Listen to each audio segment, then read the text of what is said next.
Most people die at 22 years old and they're buried when they're 70 or 80. And I think that that's something very important that a lot of people need to learn, is that people get very, very comfortable. I think comfort's the biggest drug in the world right now. Give a man some cheap entertainment, consistent casual sex, good food, and that person will throw all of his dreams out the door. I've always been under the notion that, especially when you're young, that's the time to go all in. You don't have the responsibilities of having to take care of other people. That's gotten me everywhere.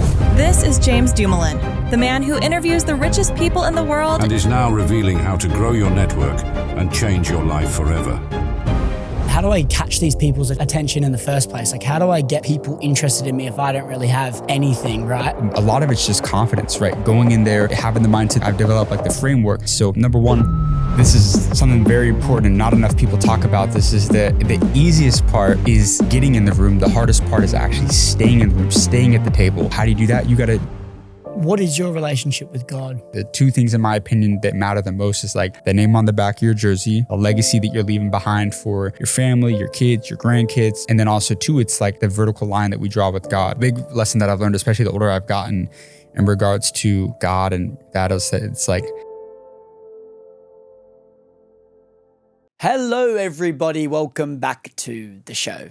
Today's guest is James Demoulin, which you would have seen in the trailer that just played, but I interviewed James in Austin, Texas. It was a last-minute one just before I flew out back to Australia, and it was an awesome conversation. I absolutely loved it. Hopefully that trailer intrigued you just a little bit, but make sure you stick around because we talk about so much stuff. James goes around the whole world interviewing the richest people in the world, millionaires, billionaires, and unpacks parts of them that has got them to where they are today. Now, if that is not valuable, I do not know what is. He is a master networker. He knows how to catch people's attention, and I was blown away with some of the things he was talking about on this show today. So you guys enjoy, and if you do enjoy the show and you make it to the end, please be sure to leave us a review, and a 5-star one, by the way. It helps the show grow and helps us keep getting amazing guests just like James back on the show. I'm so grateful for everyone showing support on the podcast. Keep sharing it, screenshot this and add it to your story, tag me, and I'll show my appreciation to you guys as well. Thank you so much. I think that's enough for an intro. Let's get into this episode with James Demoulin. Take the risk or lose the chance. Talk to me about that quote and what that means to you. Well, I mean, most people die at 22 years old and they're buried when they're 70 or 80. And what that really means to me is that if you look at, the general path that society goes, that they teach you, you're born, they teach you to go to school, to get a safe, comfortable job, pay your bills, raise a family, and then you die one day. And to me, like, I just never was a fan of that, like, mediocrity. Not that there isn't nobility in that, in starting a family and getting a good job and, paying bills and paying taxes. But to me, it's like, I've always been under the notion that, especially when you're young, that's the time to go all in. You don't have the responsibilities of having to take care of other people. And so that's gotten me everywhere. Every conversation with every big person that I've had, a lot of them have literally been straight from taking that chance of going up to that person. I've gotten into so many, different rooms just by having that ability to, go take that risk, go up to that person, go approach that person. And it's taken me very far in life from a bunch of different standpoints. And so it's something that's always hit home to me. And, there were a lot. Like, another one that I love is procrastination is the assassination of all destinations. But that one in particular, I just felt like that was a good leeway to talk about.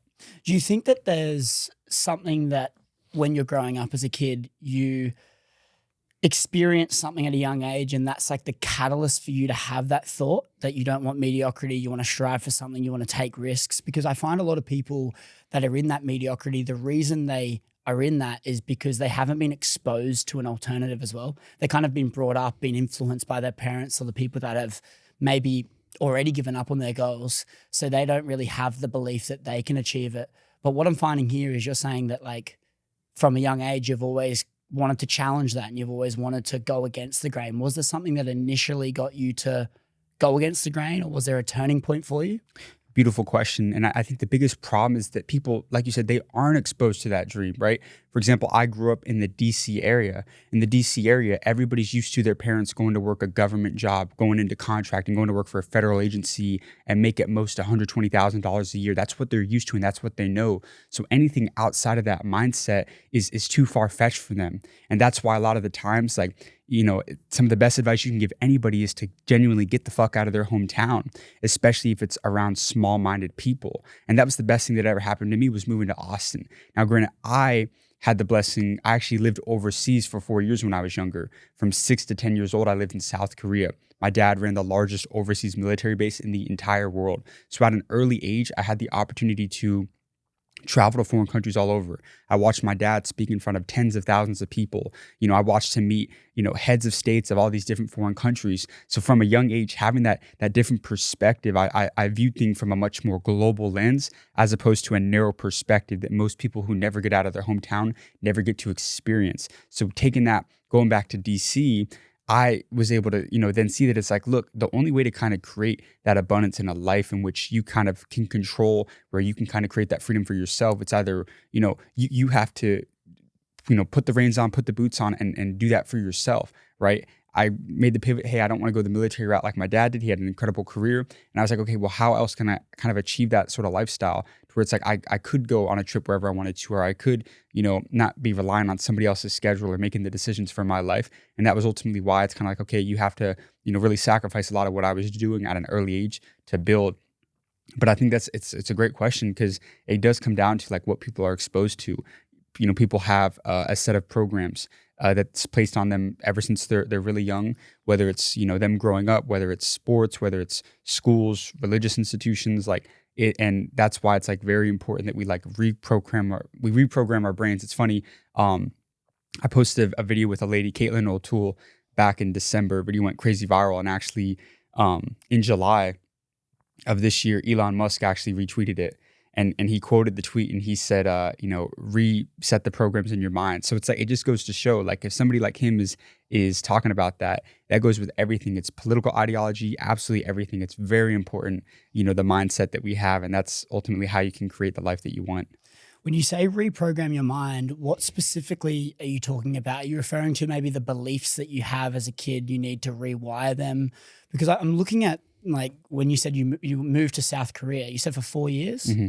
Moved to South Korea, you watched your dad speak in front of tens of thousands of people. That would have been such a massive influence for you as a young kid. And in my assumption would be that would have opened your eyes to that alternative life. That's not that small town life that you would have lived if you just stayed in DC.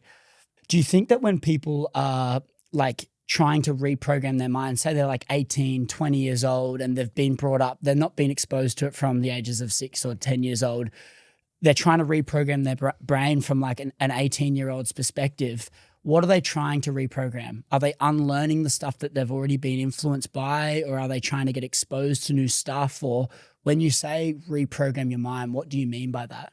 Absolutely. I think you have to attach yourselves to other people to be able to gain that further perspective. You know, for example, there's so many people that I've had the incredible privilege of being able to meet, like Zane Jan, a $300 million solar entrepreneur in Miami. You go around this guy, his business is doing $400 million a year. He's making high 8 figures in personal income. And he's the most, like, I won't say unsatisfied. He's very proud of where he is, but he's just not comfortable, and he doesn't get complacent.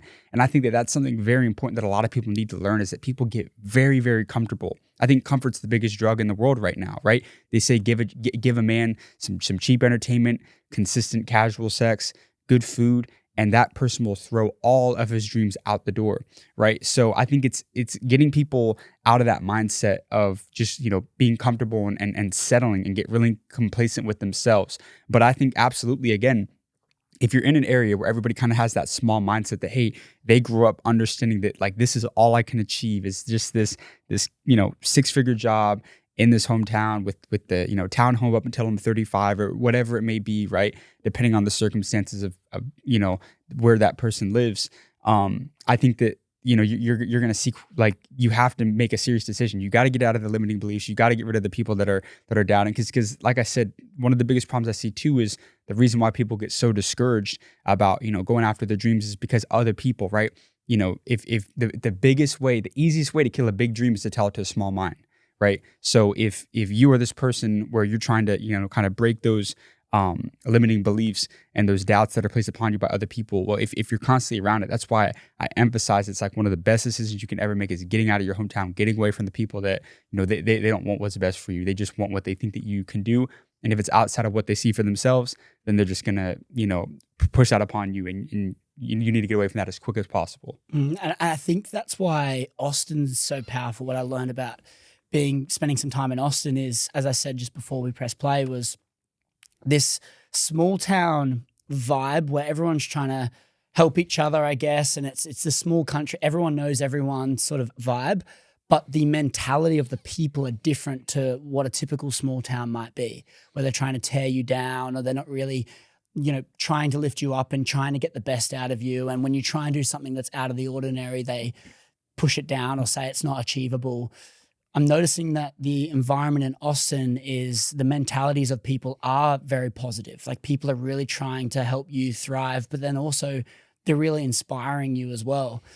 I look at this whole thing around, when you're in a room with 5 wankers, you're the 6th. And it's such an interesting concept because as you meet all these new people and all these really big high achievers, when you become the worst in the room, it's not like you're trying to level up. You just get better, or else you get kicked out of the room. Yeah. And so you kind of, the goal ultimately in terms of on your pursuit of growth is, if I can be the worst in the room and all the people around me are doing better stuff than me, naturally, without even me trying, admittedly, you've got to do work, but without even me trying, I just automatically improve. Whereas if you're in a room with people that is just not very good, no one's motivating you, you're the one that has to do everything, you're kind of steering the ship and everyone else is not really doing much, it becomes a lot harder to achieve what you want to achieve. Well, and I'll just add on to this because this is something very important and not enough people talk about this, is that the easiest part is getting in the room. The hardest part is actually staying in the room, staying at the table, right? And that's why you say it's when you're in that environment where you're leveling up the people that you're surrounding yourself with, right? Proximity is absolutely everything. Like proximity, the people that you're surrounded by is everything, right? This is why a place like Austin is beautiful, because it's they call it Silicon Prairie, right? You got Silicon Valley in San Francisco. This is the new Silicon Prairie, right? There's hundreds of millions of dollars being invested into tech startups out here, and lots of just industries growing out here, right? And it's vital with whatever that you're doing, right? Like I always tell people, it's like, you need to get to the cities where whatever industry that you're doing is going off, right? If you want to go into finance, get to New York City, because every dollar in the world flows through New York City. If you want to go in the entertainment business, get to Los Angeles. If you want to go into sales or marketing, get to Miami. If you want to get into tech, get to Austin, right? So, I mean, and, other cities, obviously there's different industries there for them, but it's like, that's how I have, really placed kind of, I guess, different industries on different cities. And it's like, I'm a big proponent of like, get to the places where like that is like popping, because that's going to like cause you to elevate. But it's very important, and that's why not only getting in the right rooms with the right people that are where you, like you said, you feel like the worst one out, but it's going to cause you to figure out ways to add value to people. How do you do that? You got to do it to yourself first, right? You have to develop your skill sets, right? What is that you can kind of like offer other people, and not like, okay, this person's going to use me and you're going to use them sort of thing. No, but genuinely, I think it's a very good point that you brought up, and not enough people talk about that it's everybody says get in the room. Well, it's like, dude, if you're at the table and you're not saying anything and you don't have anything to offer, it's like, those people aren't going to want you around them for much longer. You won't be on the table for much longer.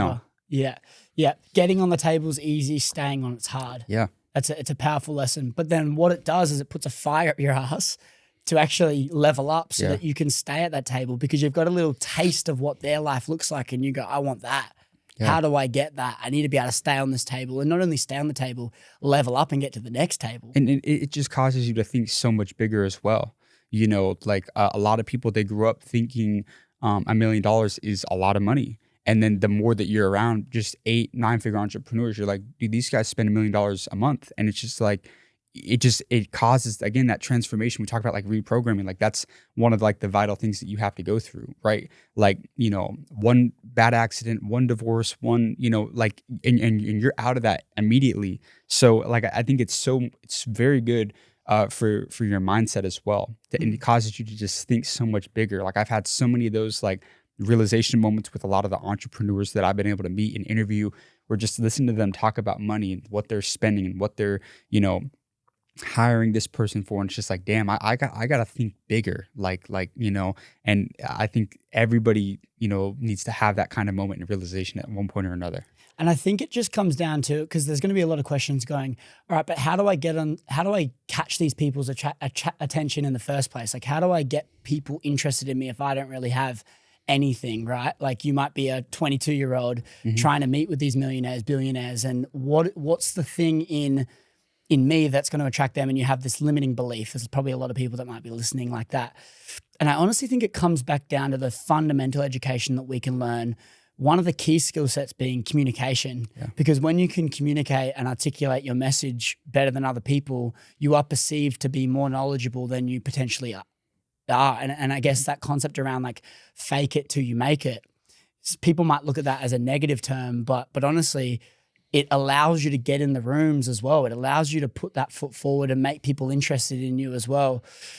You're obviously a really good communicator. When I look at all these interviews that you do on the street, your ability to maintain this person's attention, even when they're walking away, by asking questions and being able to know what to say off the back of their responses. Do you put down some of your communication skills to your influence from your dad when you watched him speak in front of 10,000s of people when you were younger, or where do you think your communication skills came from? Well, I mean, I think it's a mix of a couple of different things. I will say I attribute a lot of it to that, just because just as much as like I was watching him do that, I was meeting a lot of the same people that he was meeting that were very high level, high class people. And so you just kind of like naturally just being exposed to like those types of conversations at like an early age and growing up, and just like being taught like the typical like mannerisms and stuff like that, that it like takes to kind of like communicate with these types of people. I definitely was able to develop that at an early age. And then just, again, not being afraid of like public speaking, right? And then it just, you realize as well that like, a lot of these, we'll call them like wealthy people, or whether they're big executives, big wealthy entrepreneurs, it's like they can smell if a person isn't confident, right? And so I think a lot of it's just confidence, right? Going in there, right? Having the mindset that, look, a closed mouth doesn't get fed. So I go into like every interview that I try and get, like, look, I don't care if this person tries to get away. I don't care. Like I'm getting this interview, like no questions asked. And that's why kind of like I've developed like the framework. But like, number one, again, we'll go back to mindset. Like the most important like thing that I have to keep in mind is that, like, look, if I'm too afraid to go up to this person, or like let's say I go up to this person, right, and this person flat out rejects me, they don't do the interview, which happens all the time, right? I'm in the exact same place that I was if I hadn't even gone up and asked that person, right? Prime example, Mark Cuban, one of the richest people in the entire world. I interviewed Mark Cuban. He owns the Dallas Mavericks.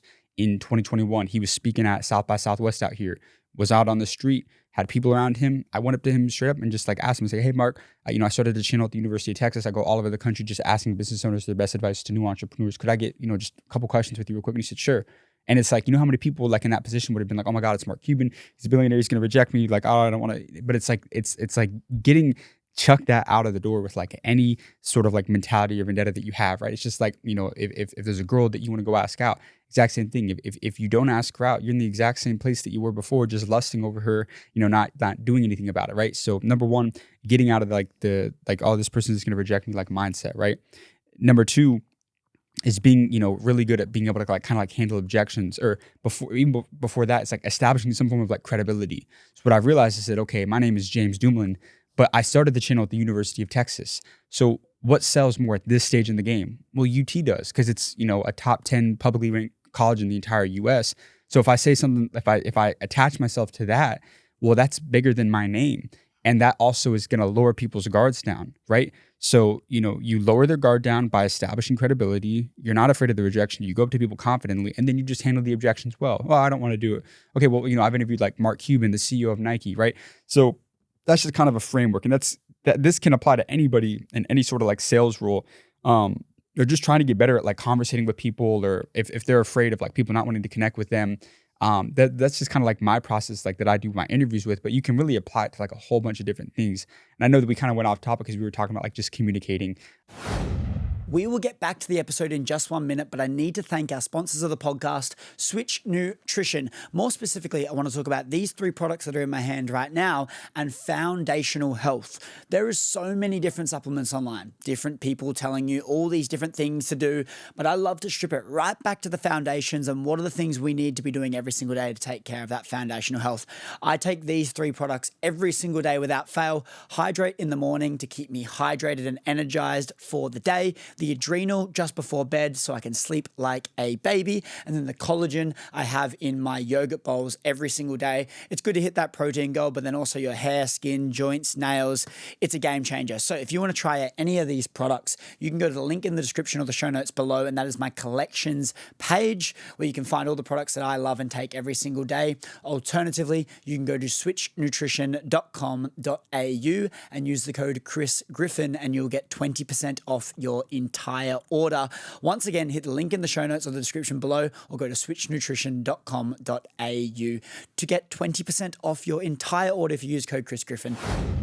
We have a brand new sponsor on the podcast, Melos Future Lab. Now, Future Lab is Australia's first dedicated longevity supplement range that is TGA approved and listed, Australian made and science backed. I'm not going to dive too into the weeds of all of their amazing products, but I just want to talk about one today that is their best seller and I've been taking it every single day and have seen a noticeable difference, and that is the NAD Plus Booster. Now, this product is massively trending at the moment with Dr. David Sinclair, Peter Attia, Andrew Huberman, LeBron James, Hailey Bieber, Kendall Jenner. The list goes on and on and on. And that is because it supports the most important molecule in your whole body, which is NAD, and that is responsible for cellular renewal. In a simple sense, you are born with DNA, and there's a set of instructions that make up who you are.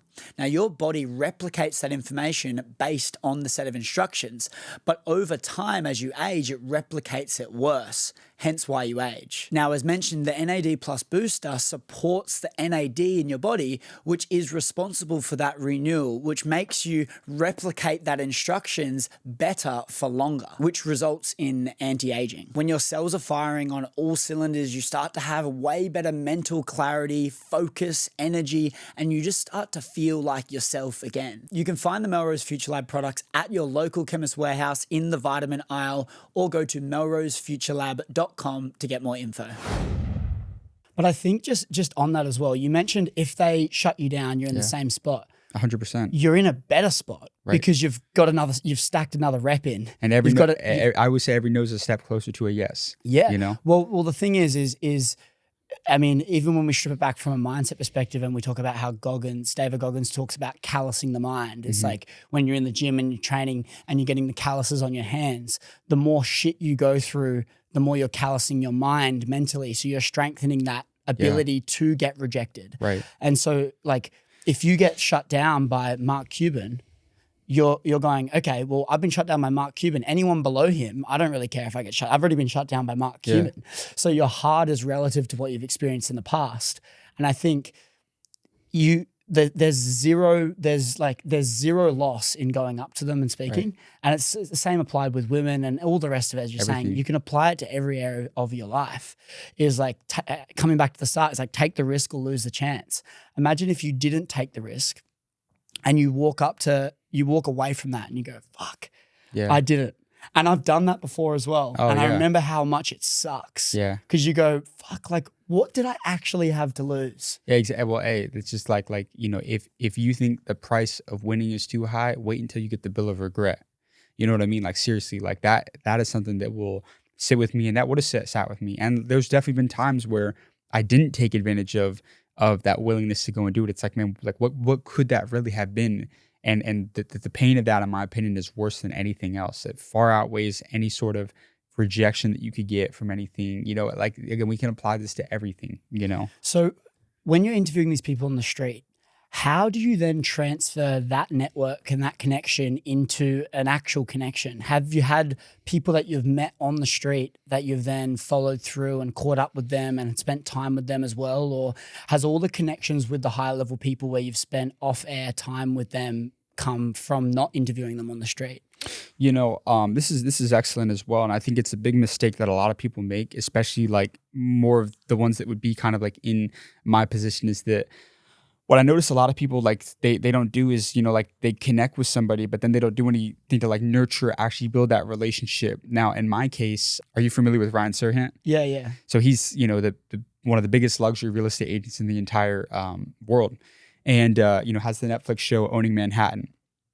And I asked him, kind of in the interview I did with him, I was like, guys, last message to, the younger generation, somebody aspiring to become a multimillionaire like yourself in today's world. And he said, well, I'll say this. When I was younger, I used to think that the money, right, was in the skill sets that we possess, right? Or like, in the secret to, selling, that the money's, it's in the skill sets that we have. But he said, the older I've gotten, I've realized that it's all about attention. And so with, myself, my two partners and I, like our channel, what we've been able to do is do just that. We do 250 million views a month. So, with a lot of these people, it's like they get more exposure on our channel than they would have on any other platform. Mainstream media, Forbes, like it's just the nature of how viral our channel goes. And a lot of these people have gone. It's honestly made them almost feel like, man, like these guys did this for me. A lot of them, especially if they're very credible, like it's completely free and would be more, publicity than pretty much, I think in my opinion, any other, media outlet could probably get for them right now, especially if they do really well in the interview. And so with that, it's like, that's kind of what will help build that relationship. It's like, hey, like, we do something great for them. And then maybe we may leverage them to come, speak to our community, or maybe it's, this is something that will, as we continue to get bigger, like I'm very big on like focus. Like focus to me stands for follow one course until successful. And so right now I'm like, my goal is to like make as much money as I can in media and growing out like one of the biggest, finance media, companies in the entire, world. And then eventually it's like, I'm sure that we will make a lot of different plays in real estate. So a lot of these huge real estate people in commercial and residential that we've been able to connect over these last couple of years, I'm sure that there will be plenty of opportunities down the line where we'll be able to connect and utilize that. But a lot of it's also like us, like, being able to provide value for other people. A lot of these people that we've interviewed, we run all their personal brands. So we have like a marketing agency as well. So, it's like there's definitely some synergy with a lot of the people that we interview and connect with, or maybe it's just us putting them on game, with like the content creation stuff, helping them take their brands to the next level, helping them scale on socials. So, definitely have been able to build a lot of great relationships, with some huge Fortune 500 CEOs and just some like really renowned entrepreneurs. And I think that it's definitely something that not enough people do. It's like they'll connect with one person one time and they think, oh, I got this person in my Rolodex. But it's like, I guarantee if you shot that person a message right now to help you out or to give you this or whatever, it's like that person wouldn't even. So that's why it's very important that it's like you're constantly like looking for ways to add value to other people, right? Life gives to givers and it takes from takers. So I think if anybody and anything, just like go into every situation looking at how can I give to this person? How could I add value to this person? That person will remember. Like anytime somebody's gone out of their way to do something for me or, help me out with something or, provide value for me in an area maybe I wasn't looking in, like I'll always remember and like I'll just have it in the back of my mind. It's like, man, I won't, not only will I not forget that, but I'm also looking for ways that, man, hey man, I saw that you did this. What if you did this instead? And I'm always looking for ways. So I think it's like, that's very important is to look at ways to kind of add value and impact for other people. And the other thing about networking as well is you don't know when you're going to need that network, but it could definitely come in handy down the line as well. Yeah. And so people, I think too many people are treating network as in how can they help me right now, not what value will they be able to provide in the future as well. So many times when I've got investors on board for my companies and different moments when people ask me, how did you find investors? I go, okay, well, I made this connection from meeting their accountant a year ago and I stayed in touch and I did all these value-added follow-ups and I stayed in touch with them and helped them where I could. And then when I had an idea and I needed capital for it, I went to them for funding and all of the back work from not knowing when that was going to come in handy came in handy then. And I think having the lens of I'm networking with the intention of building out this connection of people all around the world to serve me for life as opposed to serve me now is a really powerful frame because you're removing the short-term benefit and you're just giving and not expecting any return, but then the return will come inevitably. Not from everyone, but for the most part, for a lot of people. But what I'm hearing you say is like a lot of this stuff has happened really quick as well. Yeah. Like obviously you've been in Texas for 4 years, but you moved over here to study as well. When did School of Hard Knocks start, and when did everything really start to take off for you in business? Yeah, so we started the channel in 2021. And so, just to kind of give you a little bit more background into that, I'll set the tone as like 2019 is when TikTok really started to come out, right? Where that was when it was not really taken seriously. Like in 2019, everybody thought of TikTok as like the dancing app, right? The music, the dancing app, nobody was taking it seriously. I just started posting personal content on TikTok, and I went from 0 to 800,000 followers on my personal brand on TikTok in about 10 months. So I started to see the power and the impact of social media. At the time, the creator economy was like a $500 billion industry. And I was seeing all these, people my age, older, younger, making tens, hundreds of thousands of dollars, millions of dollars, just making content about stuff that they were passionate about. Because they were, if you were able to utilize and kind of leverage that into building something beyond just, the brand, which is something extremely important for creators, right? And so anyways, fast forward from, 2019 December to August 2020, I had a big personal brand on TikTok, but I was at like a kickback at one of my friend's house in the DC area. This is literally like 2 or 3 weeks before moving to Austin permanently. And at the kickback, my brother was there and just some like other like childhood friends. It was like, again, still kind of like COVID time frame. So everything was still on pretty much like lockdown, especially in the DC area. It took a while for them to like actually like open up. And so we had connected, my brother and I, we had connected with like a childhood friend that we were in Boy Scouts with. His name's Josh Smith. And, again, we talked about like, like-minded people, proximity. Well, again, being from the DC area, it's very rare to find people that, want to genuinely do their own things, right? Everybody's set on that government job, going to work for that federal agency or going into politics.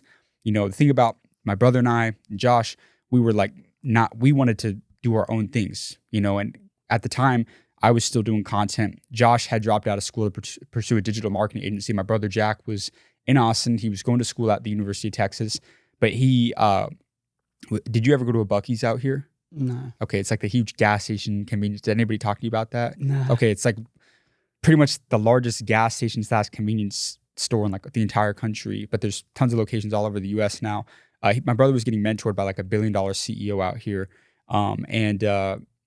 Eventually left that to do his own sort of thing in consulting. And so we all kind of had different skill sets. I was content, Josh was marketing, my brother Jack was like more like analytics, programming. And we're like, hey, we should do something together. So fast forward to 2021, and the three of us, we land on, let's do something in media, content creation. At the time, the creator economy's, one of the biggest industries that's up and coming. And we just started making content about business. And it was originally just the three of us. Weren't interviewing people, called it the School of Hard Knocks, and we were just making content about business. Grew up from 0 to 25K relatively quickly. But we realized that most people don't give a shit about 3 young 20-year-old kids talking about business. We could scale this thing up so much faster if we, took it upon ourselves to go out and seek industry experts that have 20, 30, 40, 50 years of industry experience. That we Add credibility to the message. What's that? Add credibility to the message. 100%, and be able to pass it on to other people through, entertaining and engaging content that's really informative and people can get a lot of value from. So, that was I made that pivot probably in August 2021, and fast forward to October 2024, we have like 8.9 million followers. We do well over 250 million views a month and built like a 7-figure business out of it. And so that's kind of like, I guess, like the origin story of how it came about. So just 3 co-founders, and it's been pretty amazing. Mm-hmm. And when you started posting on TikTok, what was the content business as well? My personal one? Yeah. I wouldn't say business. Some of it was like self-improvement. Some of it was like fitness, little boxing. And then others, it would just kind of like, it wasn't anything seriously, right? So like, it wasn't anything that I was really building a brand off of, I would do a couple brand deals here and there, get some ad revenue. But that's, again, like, I went to a mastermind in 2023. I had stopped, so when I made the transition to Hard Knocks, because I was kind of at a point with the personal content where I kind of had hit like a wall that like, I wasn't really enjoying what I was posting or making anymore. And I was pivoting a bit. And I just wasn't really finding anything that I really enjoyed. And I was like, when we started doing Hard Knocks, especially when we changed to the interviews, I was like, I wanted to go all in. Like I loved doing that. And so that's, what we did. Kind of like in a way of like, I like reinvented myself through Hard Knocks. And, but I a couple years after starting Hard Knocks in 2023, because I'll say this, like the first year, was we were all having to continue to do other things. Now, granted, I was still in school, but it wasn't like full time yet. And we were just relying on ad revenue, which is like the biggest mistake that I think anybody can make when they pursue content creation.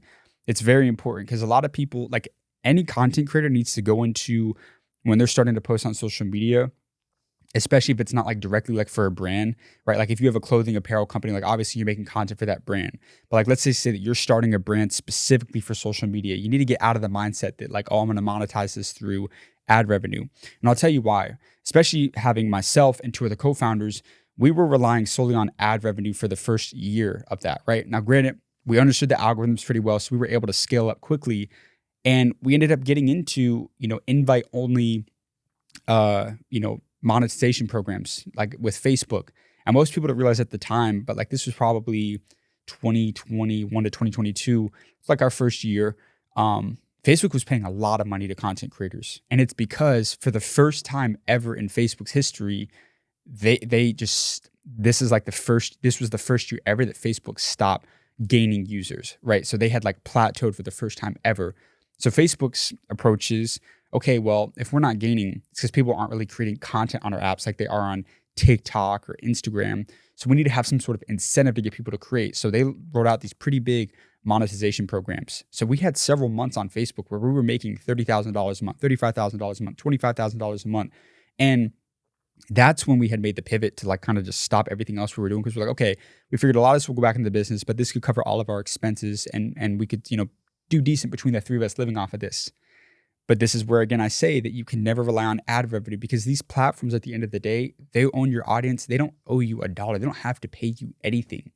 And so what happened was a couple months after us getting, that monetary bonuses from Facebook, we got like a copyright violation. Again, all we posted was our original content, but something happened to where, again, if you leave it up to the platforms, and it's not up to your control, then you're fucking yourself over pretty much. And that's what had happened. So we got demonetized on Facebook. So we went from making, $30,000 a month to maybe like $1,000 or $2,000 from the creator fund on TikTok, because the TikTok creator fund, I think they've gotten better at it now, but it used to be like a 3 or 4 cent CPM, terrible. You can't make, let alone with 3 people. I mean, we were so down bad, we were literally going to the Facebook headquarters in downtown Austin on 3rd Street, writing a letter to the office that it has to get sent out to. So like, seriously, like that. And that's, again, why I will beat into anybody's head. It's like, you cannot build a business on ad revenue. Fast forward to 2023, again, through the content, we were able to build some good relationships. We got invited out to a big mastermind in Denver with 8-9-figure digital marketers. And there was a quote that was said that always stuck with me. Great businessmen are terrible content creators, and great content creators are terrible businessmen.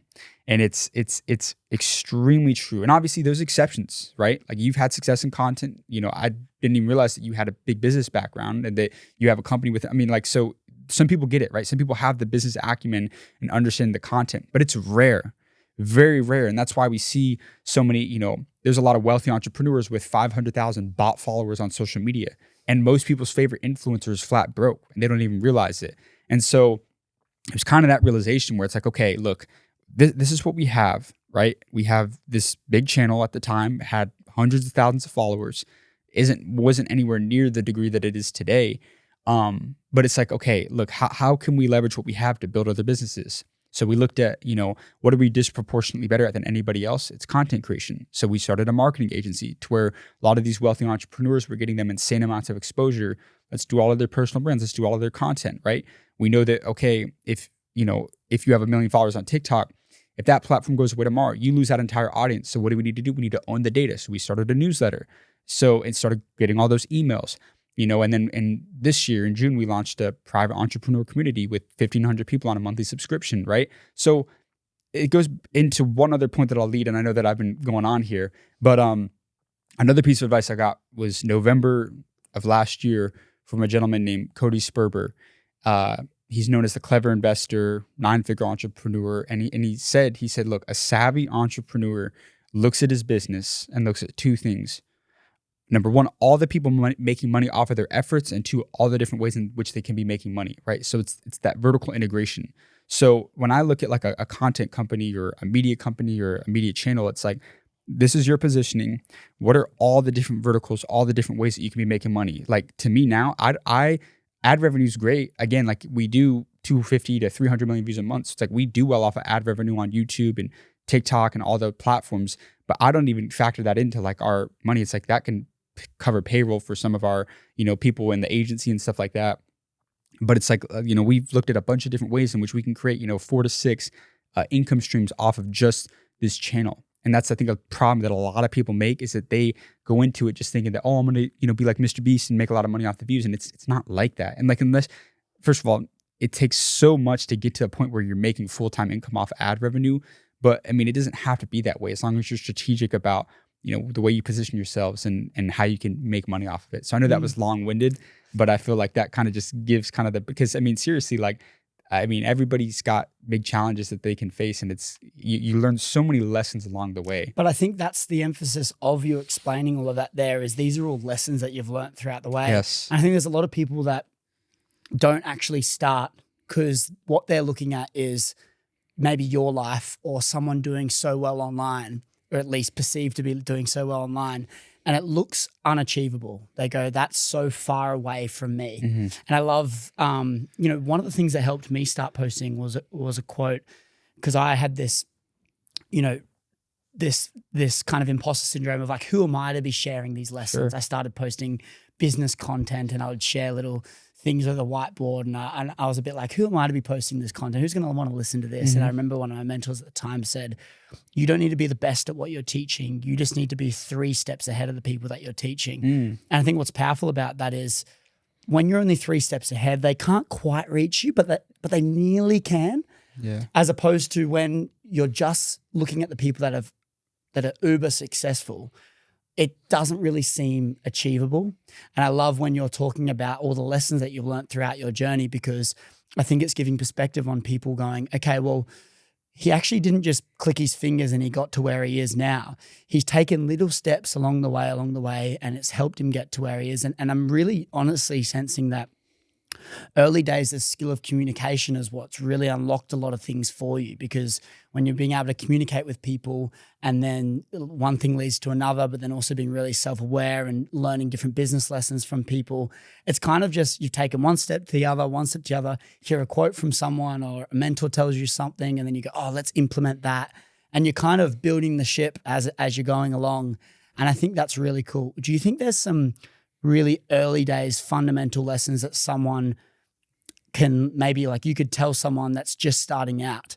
Like for me, I really look at this and go, like, you may not be able to achieve that really far thing right now. And look, the likelihood of you achieving it in the next couple of months is very slim. Like it's going to take you a bit of time, but like, what's your next step that you can take and just get them taking one step at a time? Is there any early lessons that you could maybe tell someone that's in their early stages of business or content creation in order to start? Yeah, well, number one, and you touched on it briefly as well, is that, like you said, that you had that mindset like, who am I to be doing this, right? We'll get back to James explaining the number one reason why people fail at content, but we need to talk about this thing that is on my wrist called a Whoop. It is the ultimate health and fitness tracker. It has been a game changer for me when it comes to achieving my health and fitness goals. I want to more specifically talk about the sleep coach today. As we all know, it is so important to get a good night's sleep, and Whoop tracks my sleep and it gives me a score based on how well I've performed, and it also gives me metrics such as how much deep and REM sleep I got, how many times I woke up throughout the night, and all of those metrics contribute to how well recovered I am, so then I can attack the next day's activities. I love this thing, and I also love tracking all of the different supplements that I might be taking to see if it is even making an impact on my sleep. Is it helping me wind down or is it not? So I cannot just be taking supplements for the sake of it. It's a game changer. It never leaves my wrist, and I absolutely love it. So if you guys want to try out Whoop, you can go to the link in the description or the show notes below, or go to join.whoop.com/Chris, and you'll get 1 month completely free. They'll send you a band and they'll give you a month for free, so you can try this bad boy out for yourself. And if you do not love it, send it back, get on with your day, and you are risk-free, but at least you've tried. Go to join.whoop.com/Chris or hit the link in the show notes below, and you will get 1 month completely free. Let's get back to talking with James. He's about to drop a bomb on why people fail at content. The number one reason why people fail at content is not because they don't know what to post or not because, they don't have great ideas. It's because they simply get discouraged and they worry about what other people think about them. The amount of time that I've had people, come to me and say, hey man, I have this idea for a channel. I want to start making content, and I'll be very supportive. And I'll be, I'll be like, hey man, here's kind of some advice on like what I would do. Like, keep doing this, doing that. And I'll see them post for a couple weeks and then they stop. And I'm like, I'll check back in with them sometimes. I'd be like, man, what happened? She's like, oh man, I don't think it was for me. Like, I had some people, they'd seen it. And I'm like, dude, like, are you serious? Like, people are genuinely so worried about them posting content and it getting sent in a group chat or them getting clowned. It's like, I can tell you there were probably tons of people from back home that saw my personal TikToks and then even like the interviews, and they're like, man, like, what does this dude think he's doing? All the shares would just be people talking shit. Sure, absolutely. I think I've told this as well. I've been speaking to Mitch, my videographer out there, my best friend, and I'm explaining the same thing. I was like, if the videos you were posting right now were getting millions of views every single day, would you keep posting them? Yeah. And the answer is yes. Yeah. So if it's the views that are disheartening, you have 2 shares, they're probably people talking shit, and you have 300 views on each video that you're posting each day. You get to 14 days, of course you're dropping off because you're feeling disheartened. It's like, imagine that there was 1 million people watching you every day. Would you keep posting? And the answer is probably yes. And I think that's the frame you need to go out with everything in life. It's like, how can you expect your first things to be good? Yeah. You launch a community, right? Say you launch a community and 20 people join that community. That's it. Treat it like there's 1 million people in there, because the way you can get to 1 million people is by giving the value that you would give if there was 1 million people in there. Because if there was 1 million people in there paying you $50 a month, right, and you make $50 million a month, would you be giving it your absolute all to make sure that you're providing for that community? Yeah. So do it with 20. 100%. Because then when you do that, you're giving this really high standard of something. Yeah. And then those 20 people are going to be like, this is insane. I'm going to tell another 20 people. I'm going to tell another 20 people. And then it compounds your growth. They're going to be selling it for you. And just to add on here as well, is like, I tell this a lot to people just to put it in perspective. We had, I think, 200 posts on Instagram, 200 videos we posted with 40 followers. I'll ask you, how many people do you know would post 200 times with just 40 followers? I posted 110 times and I gained 200 followers. That's what I'm saying. Yes. And if it's like, to so many people out there, it's like they post 10 times or 5 times, and right off the bat, they're just like, they're out because it's like, oh, I didn't have anything that hit. And you brought up another thing that I really liked as well, is that it's like, treating like 20 people like it's 1 million people, right? I always say this, right? How many people went to your high school? 1,000. 1,000? Yeah, not many people. Small town. Well, 1,000, but you probably had like 250 people in your class, right? Yeah, I had like 200 people. Did you ever have like an auditorium where like a pep rally where all the kids got in one room? Did you ever have anything like that? We happen? call it probably different stuff in Australia, but I think I know what you're saying. Where like all the kids in the school got in like one room. Okay, so that's a lot of people though. Like, think about it. Like, in that one room, if you put all the kids in your high school, and you put all the kids in your high school, maybe 1,000 people in one room, it's a lot of people. And you don't think of it like that way because you're just like, it's just 1,000 like views, but like that's still a lot of people like seeing your content, right? Now, obviously, it scales up and your perspective and your frame of it as like the more that you grow and stuff like that.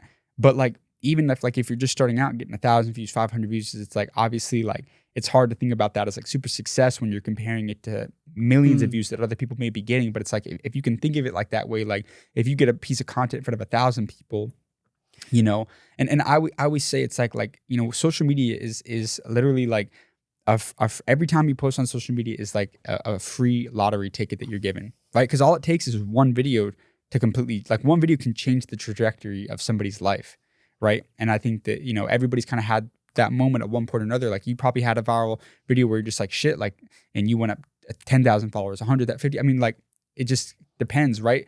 And that's how I've always kind of gotten to the mindset. Like, anybody and everybody, it's like every time you post on social media, it's like it's literally like a lottery ticket that can and you can refine it though and get better and better. And I think even when someone posts 100 videos, but they're not improving, like they're not reflecting on the videos and seeing how they can get better and stuff. Yeah. But there's a frame that absolutely changed everything for me with this podcast. And the frame was, who is watching your podcast? This is the example of a podcast, but for anyone on social media, it's like, okay, some lady in her 30s driving to work in the morning and she has 40 minutes to put anything she wants on.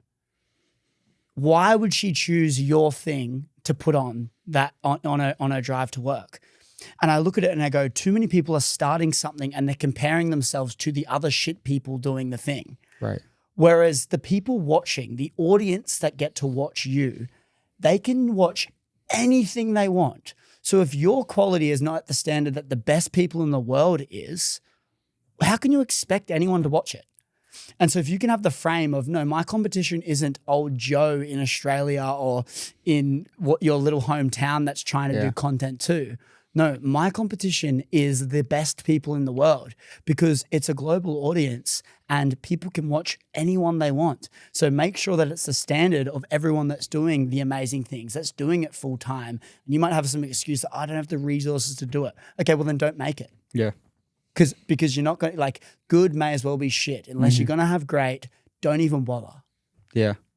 No, I love it. I love it. You know, and like you said, it's like if that person, like you said, she's on her way to work and she chooses to listen to that in the morning, then it's like that should make you feel good about yourself, you know? How important has it been doing it with your brother and your friend? Doing Hard Knocks, how important has it been? Everything. But it's very important to know, right? Because, you know, a really common piece of advice that I get from interviewing a lot of successful people is like to not invest with like friends or family, which I think is important, right? But the beautiful thing about my brother and my other partners that we're incredibly supportive of one another. You know, we have each other's best interests. We would never stab one another in the back, take money out of the business that, you know, or like anything like that. Like the trust is there 100%. The values are there. The morality's there. But it's very important because despite us being very close childhood friends, coming from the same area, being blood related between my brother and I, none of us are yes man. Meaning it's like we're not afraid to call one another out on our bullshit, or like if somebody doesn't agree with that person, it's going to be known. Which I think that is if you are going to make that decision to go into business with somebody that you're really close with as friends or family, you need to like understand that it's like you guys can be family, you guys can be friends when it's time to be family and friends. But when it's time to make like decisions, you got to make decisions, and you have to not be afraid to hear one another out, to get that different perspectives as if you weren't close to that person. Remove the emotion. Exactly. You have to. And so I think that that's been very critical to our success. Like, I think that, you know, again, us being very supportive, it's like they always kind of have had me in the sense of like, they're like, dude, if you got to book that trip, go book that trip. Like even before we were making like good money and the business was doing well, budget might have been low. Like they always had that mindset that like, dude, just go book that flight, go take that videographer, go do that. You know what I mean? Because it's, again, it goes back to like taking the risk or losing the chance, right? Like sometimes you have to get on that flight to go get that sale or to go get that interview. And like, maybe you won't, you know, break even, or maybe you won't, you know, make money off, maybe you'll lose a little bit, but in the long run, maybe you do benefit from that. And so it's like having that kind of like belief in one another, and like them having that belief in me, just like I have it in them, is I think very, very important, right? Like we all know to stay in our lane as far as like what we're, you know, working on throughout the business, but also, again, like if you do make that decision, I think that the reason why we've just been so successful is because neither one of us have been yes men. You know what I mean? Like we're not afraid to butt heads if we need to butt heads about something that we don't agree with or that we don't align with, or if somebody's, you know, not taking accountability, it's like, no, you need to, and then we'll come back and regroup and have it out as far as like, you know, the way that it needs to be or should have been done. And so I think that's very important as well. And it shows that you care though as well. Yeah. I think when you're being a yes man and you don't really, you just kind of go along with the flow of things. Do you really care about that thing? Right. Because if you don't agree with something and you don't say anything about it, you're letting it go a way you don't want it to go. So like, do you really care about the outcome of that thing? And I think when you guys can truly care about it and remove the emotion of it and go, no, this is at the best interest of all of us. I love you guys. And it's like, we're all trying to win here. We all have the same goals that we're trying to achieve. Like, let's actually be proactive and like make sure that we're being on the front foot and we know what we're getting ourselves into. Why do you only, like, are you the only one that does the interviews? Yes. And why is that? Well, I mean, again, I think that, when we had made that pivot to doing the interviews, I think it was like 2 or 3 of us at first. Like, I think my brother did it for a period of time. And my other partner, when he moved down to Austin, he did it for a little bit as well. But then again, it kind of just came back to like focus, and like the bigger that we got, we wanted more people to be focused on different aspects of like building out the business through the agency, through, selling for brand deals and stuff like that. So I think that it kind of just came down to like focus and like putting, people into different positions to like, work on different parts of the business. And so, and also like it's easier to have kind of like brand identity, I think, if it's like attached to like one person or one character. And so I think that was kind of like why we had made that decision. And I ultimately like just fell in love with like the interviews, and like I just knew that I wanted to take that and just run with it. And so I think that's kind of like why we had made that decision. And then for you guys, I'm really fascinated with when you're working with partners and like you're kind of getting together and going, okay, where are our strengths? Where should we focus?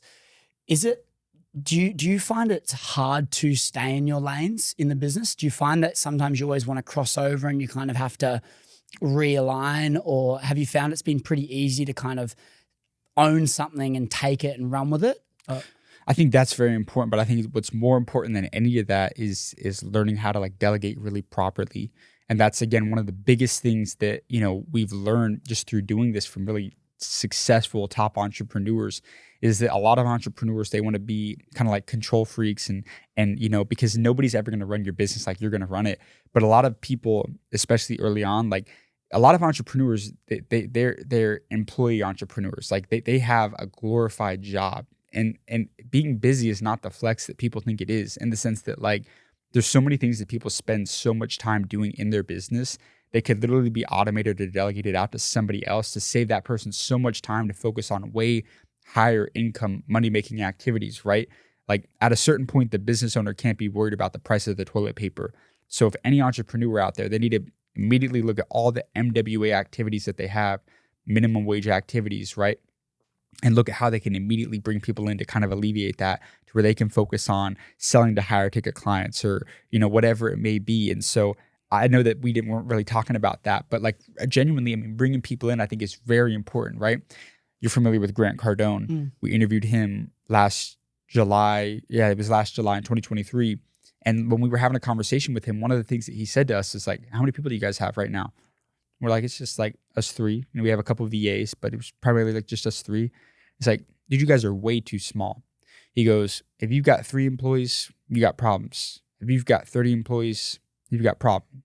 You got 3,000 employees, 30,000 employees like Walmart, you don't have a problem. So now obviously it's like you can't just go and hire 3,000 people, but it's, again, getting out of that mindset that like, oh, we're okay with 3 people wearing all the hats. It's like, no, like, dude, attach yourselves to people and bring people in. Like, going to interview a guy like Grant Cardone, dude, he's got an army of 30 people in one room just selling his training, his coaching, his events. And last year he made $150 million off of his audience alone, not even including his real estate fund. So I think that's very important as well. I think it's interesting with the team though, because I think people can get caught in that trap though in business and just hire for the sake of hiring. Oh, I need to do this. Let's outsource it. And next minute they're hiring, they're over-resourcing. And the biggest thing on the P&L in terms of their expense sheet is their employees, and it's just through the roof. Right. And it's like, I understand that, and I've heard Grant Cardone talk about that a lot, but I think nowadays with AI and with our ability to be able to streamline a lot of processes with less human power, it's quite powerful. Do you go into that and go, okay, the solution is hiring people, or do you think there is other ways to be able to do that? Or are you planning on just hiring? Excellent question, because one of the worst decisions that we ever made was like, and Mark Cuban talks about this a lot as well, is that it's like, if you think that bringing on some expert in the field is just going to save your business, it's not. Like, I remember like early on, I think after our like first year or so, we made the decision to start selling like canvases, and we're like, oh, we should bring on like a marketing person. So we brought on somebody like an outsourced CMO for $5,000 a month, and that person, like just bringing somebody on is not going to save your business. It's not.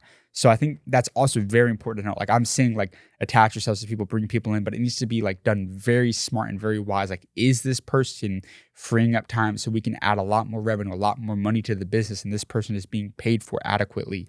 So it's a fine line, right? And every business is a little bit different. So we've been really strategic about it though, right? Like we've brought people on, and after a month, we've been like, this is a completely different person than they came off as in their interview. That's why, like, the saying I think is very important, like hire slow and fire fast. I don't handle a lot of our hiring, but I've learned so much about it just from us bringing people on and having to alleviate and let go of people like relatively quickly, because it's like, man, people like the whole interview process is bullshit. A lot of it, right? Because a lot of people, they're carrying themselves one way. They did this at one company, and then they come on, and it's like this is a completely different person. The work ethic isn't there. That the knowledge may not be there in certain aspects, and so I think that it's something that needs to be dealt with very, accordingly, right? And again, if you have that mentality that, oh my gosh, if we just had better marketing, oh, we just need to go get this person. It's like, no, it's not going to save your business. You know what I mean? Because like I said, we've done that. And that's why I'm vouching and saying that it's like, I'm saying this in the sense of like, you don't just want to go, get a bunch of people on and start spending a lot of money. Cause like you said, it's like, you go back, look at the payroll, and it's like, man, a lot of this is being lost and the money's not being made back. I'm more so saying like, if you can be strategic about it, right? And I'm a huge proponent of partnerships as well. Like I love the saying, I'd much rather have a slice of the pie than 100% of a grape. And I think too many people do want to be that solopreneur and wear all the hats themselves, but you can actually scale so much bigger, if you're willing to give people, a nice chunk of change to come and help you elevate an aspect of your business. For example, our community, we, partnered up with, brought in one of the guys. He's one of the top digital marketers in the game right now. And he's helped us tremendously with our community, has a much more better knowledge of marketing than I do. I know organic content. That's what I know. That's the lane that I stay in, and that's what I focus on. I don't know too much about running paid ads. I don't know too much about other things. Now, obviously, I've learned a lot just from, meeting so many successful people in different industries and different roles that I've been able to, leverage that information in various different ways. But I do think it's very important to make really strategic decisions and not just out of like desperation, because that's what happens, right? It's people, they get really desperate, like, oh my goodness, we just need to bring this person in. And I know people to this day that do that, and it's just like, man, it's just like what are you doing?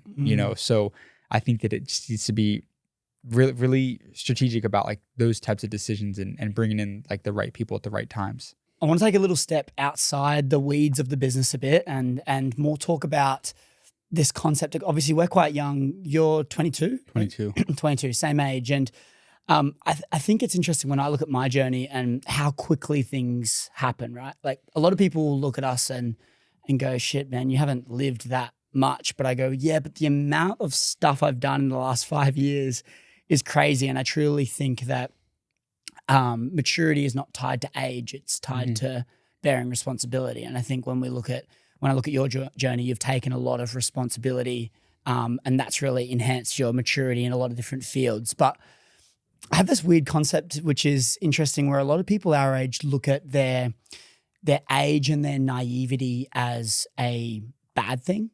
They think, oh, I'm too young and I'm too naive. People aren't going to be interested in me. And I really took this approach of no, I actually flipped that. And the age of naivety has been my advantage, because I've looked at my youthfulness and go, okay, if I'm trying to attract and network with all these older people that have achieved massive things, they might look at me and go, either, oh, I see my younger self in that person, I want to help them more. Or B, they're going, oh, this guy's young, he's giving me a red hot crack, I respect that. When I was 20, I was just partying and being an idiot.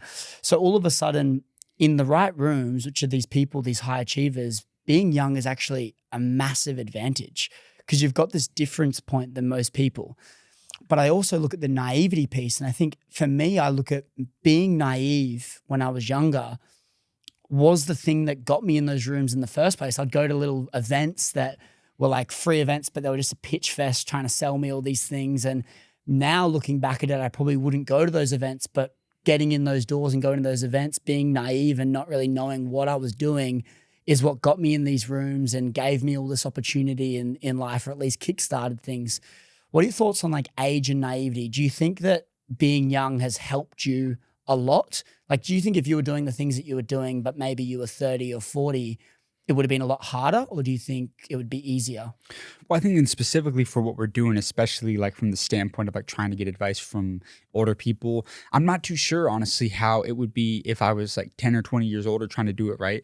And I do think that there's definitely a lot to be said about like a lot of these guys probably do see a version of their younger selves in this person. A lot of them do have that understanding as well, because you brought up some great points that like, man, when I was 20, I wasn't doing this. I wasn't hustling to do this. It's just like a lot of conversations that I've been asking a lot more, especially if I'm interviewing somebody who's, 50, 60, 70, 80 years old, like whose generation works harder, yours or mine. And it's funny, a lot of them will kind of be like, it's no question, it's ours. And I'll test them and I'll be like, well, who do you think you worked harder than me when you were my age? And a lot of them be like, oh, no question. But I think a lot of them definitely do acknowledge, and they're like, well, if I do ask them that generation question, they'll be like, it's no question, it's ours, but they will. So now obviously you guys are probably more of an exception, right? So a lot of them do kind of like see that and acknowledge that. So I think that's really important to be said. But it's also, like you said, a lot of these people, they do see the value in what a younger generation can bring to them, right? And there's a lot of knowledge that people like you and I have that we can actually add and offer to, these older people. And I've met a lot of people that have been very big about preaching that, there's something that we can learn from everybody else, whether they're younger, whether they're older, because there's a lot of knowledge that we have that is superior to the knowledge that, again, these older, high achieving people that have a lot more experience at different things than us have. And that's when it really comes down to, I think, that person and how they really are. And is that really somebody that you want to connect with just because they think that, oh, I have so much age on this person that I don't have anything for them, or I don't want to? And to be honest, the answer is no.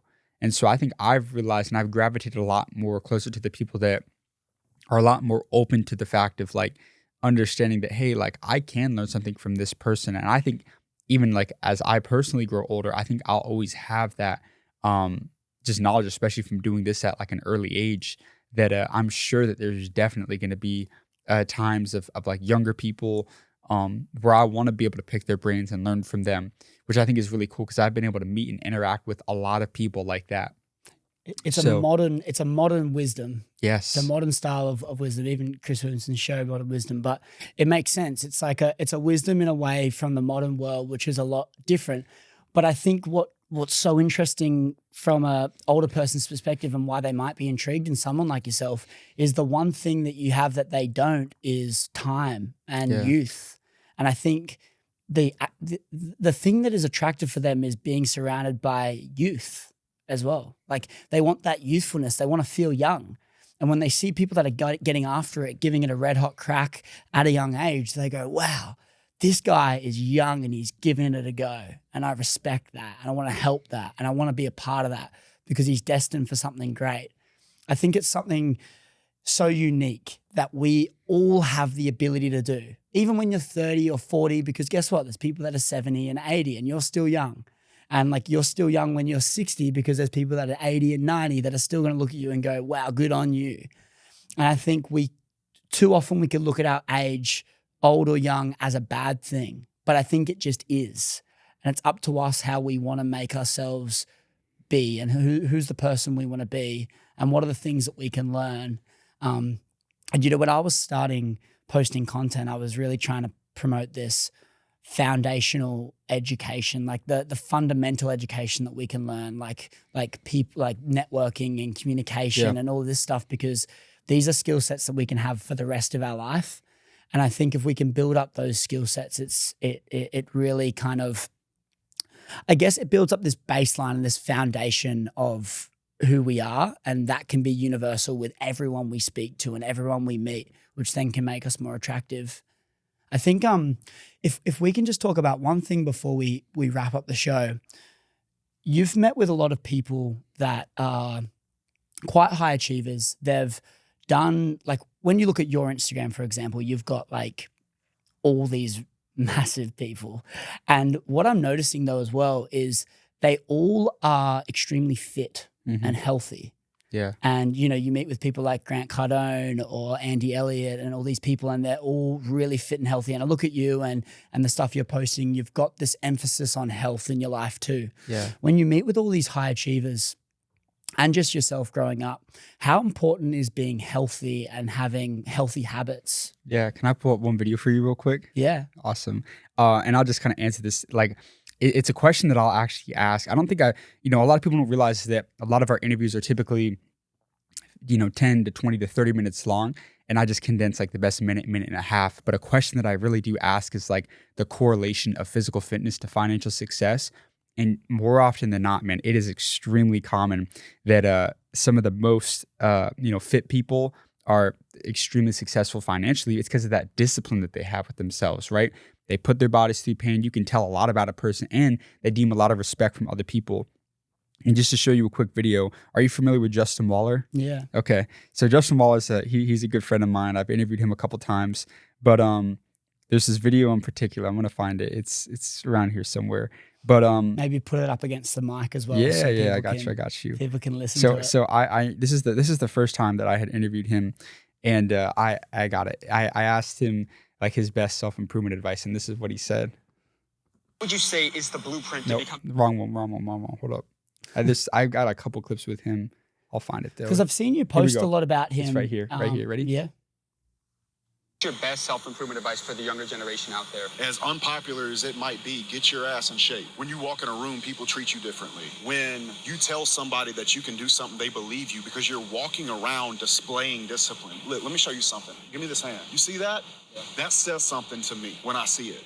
That means you've been working. So I know when you want to come talk to me that you are worth talking about because you're not just some fucking punk. You're actually working hard trying to get your life together. I respect that. It's hard not to respect a person that's in shape. All across the entire world, no matter what language, no matter what country, no matter what business, if a man walks in a room and he's put together and you can tell that he's put his body through pain and he's built his body up, it's impossible not to respect it. I could hate the person and be like, but I respect him.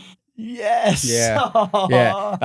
I think that's the best way to answer that question. You don't even need to answer it, bro. That is so great. Yeah. And so again, you heard it from him, $40 million entrepreneur, best self-improvement advice, literally get your ass in shape. I can tell you right now how important that's been for me. And here's the thing as well, you could be flat broke, right? You could be flat broke, no credibility, no social proof. That in itself is a conversation starter. It's something that people, they gravitate towards somebody who's got themselves put together. If you walk in a room, looking like a bag of potato chips, getting ready to bust out the seams of your shirts, people, they're at a certain level, they're not going to take you seriously. Now, I've met extremely wealthy people that aren't physically fit. But it's and I still have a lot of respect for those people, right? Wealthy in what field? Because wealthy in terms of money is one thing. Oh, right, for sure. I think the thing is, and I've got quite a strong belief around it, because if you're an able human being and you have the ability to train or run or do push-ups on the floor, you can do that, right? You're being somewhat disrespectful by not doing that, because there's people that actually can't. Yeah. People that don't even have legs. For sure. There's people that can't walk, and you're telling me that you have some stupid excuse as to why you're overweight. Yeah. And I think it's very hard to take someone seriously when they're not in shape. Mm-hmm. And I love that. And the thing is it's so great that you pulled that message up, because I wasn't expecting it to go that way, but I was really keen to get your thoughts on it, because there's a lot of things that I could go to you and say, what is a common thing that you see in so many high achievers? Yeah. And you could probably start listing a lot of different things, right? But the obvious one is how they come across. Yeah. And how they, when you meet them, how do they make you feel? How do you, when you look at them, do they look strong and sturdy within themselves? And I think having a fit body is the first step. If you can be fit and healthy, it makes everything so much easier.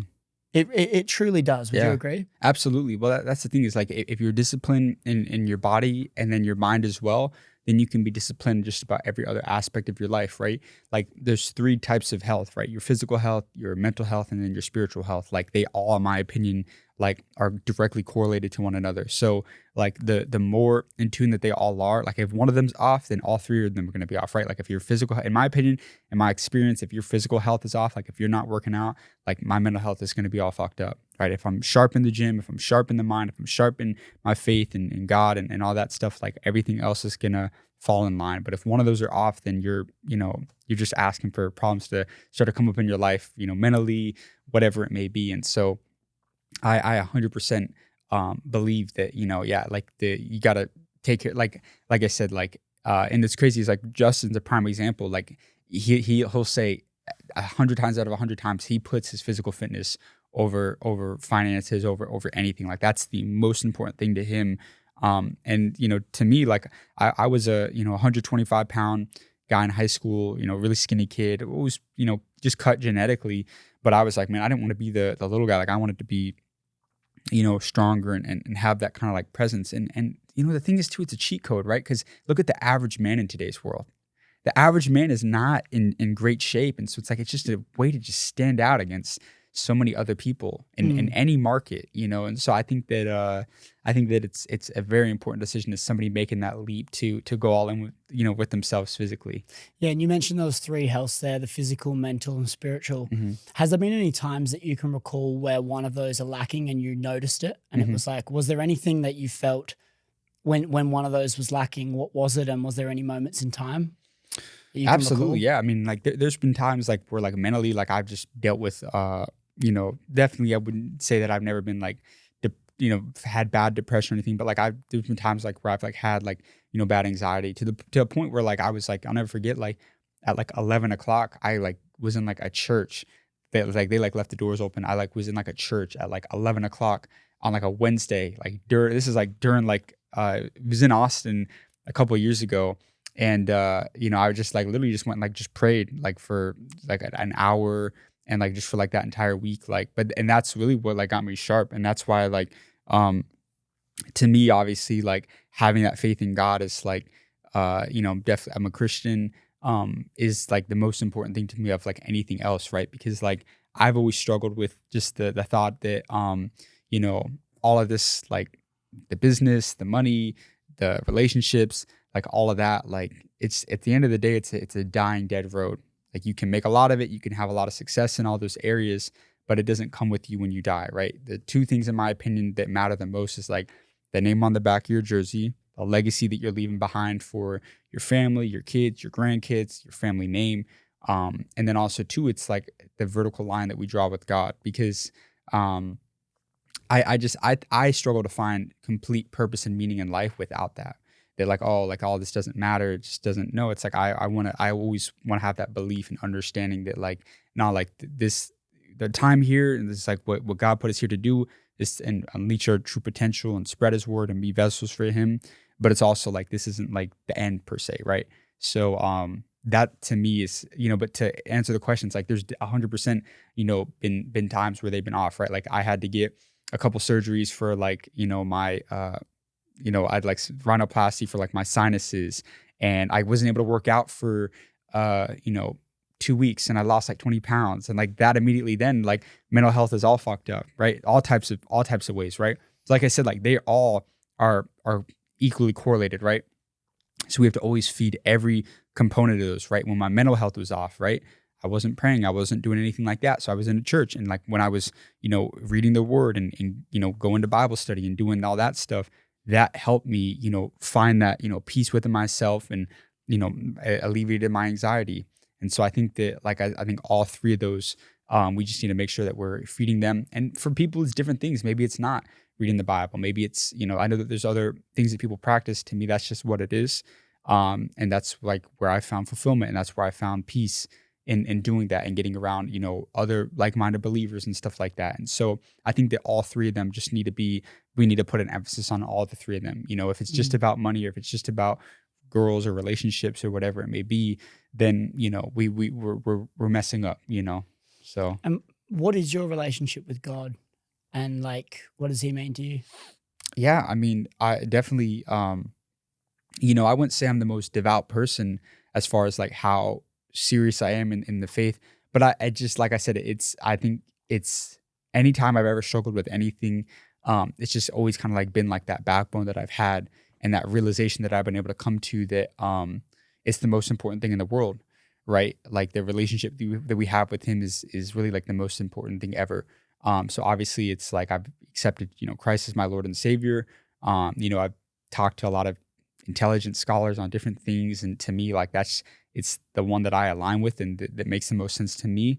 And it's backed by science. Like I just that's my kind of like thoughts on it and everything. But I also say, like, a big lesson that I've learned, especially the older I've gotten in regards to God, and that is that it's like relationship over religion, right? It's the relationship that we develop, that we draw with God, as opposed to just having like a religious structure tell you, what to do or whatever it may be. But rather it's like, it's the relationship that you develop with yourself, with God, right? When you come to him in prayer and all that. And, in particular, there's a verse in the Bible in 1 Peter, chapter 5, I think it's verse 6 or 7, I think verse 6. And it's like, cast your anxieties on him because he cares for you. And which I think is important, right? Because it's like, genuinely, it's like, when you are struggling with something, it's like God wants you to cast those burdens on him. He doesn't want you to deal with them yourself, right? There's no test that God would give us that we wouldn't be able to handle for ourselves.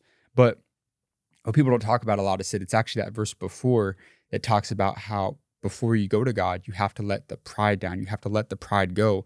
And so it's like when you go to God and you approach him with problems, you have to approach him with the understanding, the realization that like, hey, like I understand, like, hey, like I'm not capable of like, solving all these things. Like I need you, right? Like you have that reliance, like, yes, you need God. You need him to be able to kind of like take care of these things for you. So it's like having that humility, letting that pride go, letting that ego go, and allowing God, let go and let God, right? So like allowing him to come in and take over, right? So I mean, and the other thing is too, is like, whether people like it or not, like everybody is faith-based, and not maybe even just from a religious sense, but like the opposite of faith is fear. So, whether it's having faith in yourself, faith in your business, faith in whatever it may be, right? I think that, genuinely without faith, you're dead in the water. And this could be faith in God, faith in, like, I have faith in myself. I have faith in my partners. I have faith in my business. I have faith in, my family. I have faith in but especially it stems from that faith in God, right? That belief, believing something that you can't necessarily see is there, right? Like, I know that, Hard Knocks, our business will eventually probably exit for $100 million plus, right? Like that's what I want to happen. That's what's going to happen. But, a lot of it is, having that faith that it's like, just because it hasn't happened yet, like it will happen, it's going to happen. So I think that's my thought process on that. I liked how you said relationship over religion. Yes. Yeah. I think it's interesting when I've spoke to so many high achievers and asked them about their relationship with God. A lot of them I've actually found have said they're not religious, but they have a relationship with God. Mm-hmm. And they define God in their own way. Yeah. But it's really interesting because, some people can say that religion a lot of the time some people, right? They'll say that religion can separate us if we focus on the religion itself, because it's like Christians and us, Jews and us, right, Muslims and us. Yeah. Whereas it's your relationship with God and what that means to you. Sure. And that connection, which can be interesting. So relationship before religion. Yeah, relationship over religion. Yeah. Yep. I love it, man. And just one thing before I conclude the show, you've been talking a lot about all the amazing things you've done, which has been great. And I want to ask you just more of a vulnerable or interesting question in your current state now. Like, what would you say in your life now, fast forward from all the amazing stuff you've been doing, would you say your biggest challenge would be right now in life? Think about this real quick. I haven't really thought about that. I don't know, man. Yeah. I like the question a lot. Because I don't know if I've thought about this. You don't have to have big challenges. Just maybe there could be something in your life where... Yeah. I think it's and I mean, people may or may not like this, but at a certain level, you have to realize, like, I'm a big believer that you have to be nice to everybody, treat people the way that you want to be treated. But in business, sometimes you have to be an asshole. And I don't mean that in the sense of like stabbing people in the back or whatever, but like genuinely like knowing your worth in and out. Like I look at for the longest time, like we off of our channel, like we probably put a lot of people up in the early years, not now, where we were giving people free publicity and all that and stuff like that, and making them hundreds of thousands of dollars because people would follow them, go into their funnel and buy their shit and all that and whatever.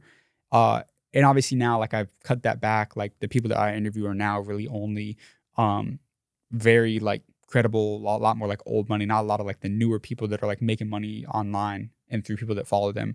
But I think that especially like, and this is for anybody really that they can apply this, is like when you're working with brands, when you're working with other people, it's like I feel like you can't conform. You can't like sometimes you got to understand your market position and you got to have it your way and you got to really believe that. So I think right now it's really kind of just like really understanding like our value proposition, what we have to offer, our position in the market as one of the top creators in the world, and understanding that worth and not being afraid to walk away from a deal, to walk away from something if we're not being met with exactly what it is that we want. So I think that that's maybe probably the biggest one right now. And maybe there's some other little ones like just within the business, but I think that that's something that I think a lot of people should recognize, and one that I've. It's actually funny, every year, right? Like I learn like a different lesson.